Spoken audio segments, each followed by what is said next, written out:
Welcome to SI developers. అందరికీ నమస్కారం. 4 ఎకరాల 20 గుంటల వ్యవసాయ భూమి అమ్మకంలో వచ్చింది. ఈ వ్యవసాయ భూమి చిట్యాల మండలం నల్లగొండ జిల్లా దగ్గర అయితే అవుతుందండి. హైదరాబాద్ నుంచి ప్రాపర్టీ వెళ్ళాలనుకుంటే విజయవాడ హైవేలో వెళ్ళాలి. అండ్ విజయవాడ హైవేని ఏపీకి రాజధాని అయిన అమరావతి కనెక్టివిటీ హైవే అండి. సో ఫ్యూచర్లో ఈ హైవే చాలా డెవలప్ అయ్యే అవకాశం ఉంటుంది. ఇంతకుముందు 4 లైన్ల హైవే మాత్రమే ఉండేది, ఇప్పుడు 6 లైన్ల హైవే అవుతుందండి. సో ఫ్యూచర్లో మార్కెట్ ఉన్నా లేకపోయినా ఈ హైవే అయితే చాలా డెవలప్ అయ్యే అవకాశం ఉంటుంది. ఒకవేళ ఈ హైవేలో మీరు ఎక్కడైనా ప్రాపర్టీ కొన్నారనుకోండి, ఆ ప్రాపర్టీకి మంచి డిమాండ్ వచ్చే అవకాశం ఉంటుందండి. అలాగే ఈ ప్రాపర్టీ డీటెయిల్స్ వచ్చేసి మొత్తం 4 ఎకరాల 20 గుంటలు. హైదరాబాద్ నుంచి ఈ ప్రాపర్టీకి రావాలనుకుంటే ఎల్బీ నగర్, హయత్ నగర్, రామోజీ ఫిలిం సిటీ, చౌటుప్పల్, చిట్యాల అంటే సో చిట్యాల కంటే ముందే ఈ ప్రాపర్టీ ఉంటుందండి. చిట్యాల మండలి కిందకి అవుతుంది. అండ్ హైవే నుంచి కేవలం 4 నుంచి 5 కిలోమీటర్ల దూరంలో అయితే ప్రాపర్టీ ఉంటుందండి. అండ్ ఈ ప్రాపర్టీ వెళ్ళడానికి వే కూడా విలేజ్ టు విలేజ్ నక్ష అంటారు కదా, 30 ఫీట్ నక్ష అంటారు చూడండి, ఆ 30 ఫీట్ రోడ్కి ప్రాపర్టీ ఉంటుంది. సో ప్రాపర్టీ అయితే చాలా బాగుంటుందండి. ప్యూర్ రైట్ సైడ్ ఉంటుంది, చుట్టూ ఫెన్సింగ్ చేశారు. అండ్ మీరు ఒకసారి ప్రాపర్టీ విజిట్ చేయండి. ప్రాపర్టీ విజిట్ చేసి ప్రాపర్టీ చూడండి, ప్రాపర్టీ డైమెన్షన్ ఎలా ఉందో చూడండి. అండ్ ఆ చుట్టుపక్కల ఎంక్వైరీ చేయండి, ప్రాపర్టీ ఎలా ఉంది, సో ప్రాపర్టీ పరంగా ఇలాంటి ప్రాబ్లమ్స్ ఉన్నాయా, గిట్టు పంచాయతీలు ఉన్నాయా, లేకపోతే ప్రాపర్టీ డాక్యుమెంట్స్ పరంగా ఏమైనా చిన్న లూప్ హోల్స్ ఏమైనా ఉన్నాయా, సో ప్రాపర్టీ ప్రైస్ ఎలా ఉంది. సో మేము చెప్పడం కన్నా మీరు ఫిజికల్గా వెళ్ళి అక్కడ కనుక్కోవడం బాగుంటుంది.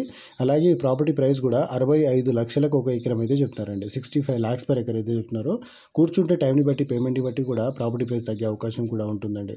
సో ఇదే ప్రైస్ అక్కడ ఉందా లేదా ఇవన్నీ మీరు ఫిజికల్గా వెళ్ళి కనుక్కుంటే బాగుంటుంది. అలాగే హైదరాబాద్ నుంచి కేవలం 65 నుంచి 70 కిలోమీటర్ లోపే ఉంటుందండి property. And ORR outer ring road దగ్గర నుంచి 50 నుంచి 55 కిలోమీటర్ల దూరం. రీజనల్ రింగ్ రోడ్ ఈ RRR మార్కింగ్ అయితే వేశారండి రీసెంట్గా. సో ఈ మార్కింగ్ దగ్గర నుంచి చూసినా కానీ 10 నుంచి 15 కిలోమీటర్ అవుట్ సైడ్లో ఈ ప్రాపర్టీ అయితే ఉంటుందండి. సో ప్రాపర్టీ పరంగా ఏంటంటే ఎలాంటి ప్రాబ్లం అయితే లేదండి, క్లియర్ డాక్యుమెంట్ ఉంది. అండ్ కొన్ని ఇక్కడ ఏరియాస్లలో ఏంటంటే కొన్ని ఏరియాస్లలో ప్రాపర్టీ అంటే ఒక దగ్గర సర్వే నెంబర్ ఉండి ఇంకో దగ్గర ప్రాపర్టీస్ ఉంటున్నాయి. సో అది తీసుకున్న తర్వాత ఇది బయటపడుతుంది. సో బయటపడడం వల్ల ఇప్పుడు మనం రోడ్కి ప్రాపర్టీ కొంటాము, కాకపోతే అక్కడ ఏంటంటే మన సర్వే నెంబర్ ఏమో ఎక్కడో మూలకు ఉంటుంది. సో అప్పుడు ఏంటంటే మనం రోడ్కున్న ప్రాపర్టీ ప్రైస్ ఒకలా ఉంటుంది, లోపలికి వెళ్తే ఇంకోలా ఉంటుంది కదా. సో అలాంటివన్నీ ఏ ప్రాబ్లం లేకుండా ప్రాపర్టీ తీసుకుంటే బాగుంటుందండి. సో మీరు 1కి 2 సార్లు వెరిఫై చేసుకోండి. అండ్ లాయర్ ఏంటంటే ఓన్లీ ప్రాపర్టీ డాక్యుమెంట్స్ మాత్రమే వెరిఫై చేస్తారండి. ఫిజికల్గా లాయర్ ప్రాపర్టీ దగ్గరకు వచ్చి ఇవన్నీ అయితే చెక్ చేయరు. ఒక మంచి మీడియేటర్ దొరికితే మాత్రం మీరు ఏ ప్రాపర్టీ అయినా తీసుకుంటే బాగుంటుంది. అండ్ మీరు చూసి తీసుకోవడం బెటరు. మీ రిలేషన్లో కానీ లేకపోతే మా ద్వారా కొనకపోయినా ఇంకెవరైనా మీడియేటర్ తెలిసినా కానీ ఈ ఏరియాస్లో అయితే తీసుకుంటే మంచి ఫ్యూచర్ ఉంటుందని మేమైతే చెప్పగలుగుతాము. అలాగే మా ఛానల్ ఇంకెవరైనా సబ్స్క్రైబ్ చేసుకోకపోతే సబ్స్క్రైబ్ చేసుకోండి. సబ్స్క్రైబ్ చేసుకోవడం వల్ల మేము పెట్టే ప్రతి వీడియో మీ మొబైల్కి నోటిఫికేషన్ రూపంలో వస్తుంటాయండి.